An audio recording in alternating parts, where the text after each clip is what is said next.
ಪ್ರತಿಯೊಬ್ಬ ಮಾನವನಿಗೆ ಧರ್ಮದ ಅವಶ್ಯಕತೆ ಬಹಳಷ್ಟಿದೆ. ಧರ್ಮ ಅಂದ್ರೆ ಬಹಳ ಜನ ಮಾತನಾಡುವಂತ ಮಾತು ಅಂತ ತಿಳ್ಕೊಂಡಿದ್ದಾರೆ.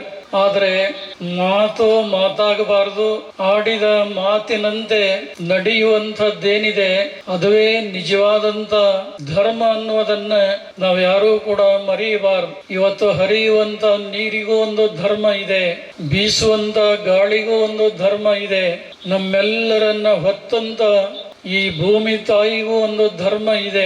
ಅವರೇನಾದ್ರೂ ತಮ್ಮ ಧರ್ಮದಿಂದ ಸ್ವಲ್ಪ ವಿಚಲಿತರಾದ್ರೆ ಈ ಜಗದಲ್ಲಿ ಒಂದು ಜೀವರಾಶಿ ಉಳಿದು ಬೆಳೆಯಲು ಸಾಧ್ಯ ಇಲ್ಲ.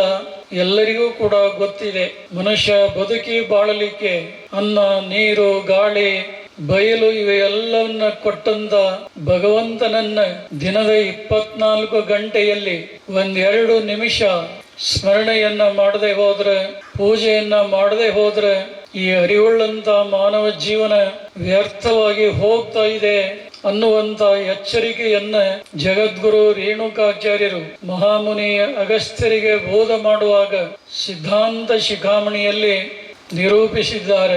ಅದೇನು ಅಂದ್ರೆ, ದುರ್ಲಭಂ ಮಾನುಷಂ ಪ್ರಾಪ್ಯ ಜನನಂ ಜ್ಞಾನ ಸಾಧನಂ ಯೇ ನ ಜಾನಂತಿ ದೇವೇಶಾಂ ತೇಷಾಂ ಆತ್ಮ ನಿರರ್ಥಕಂ.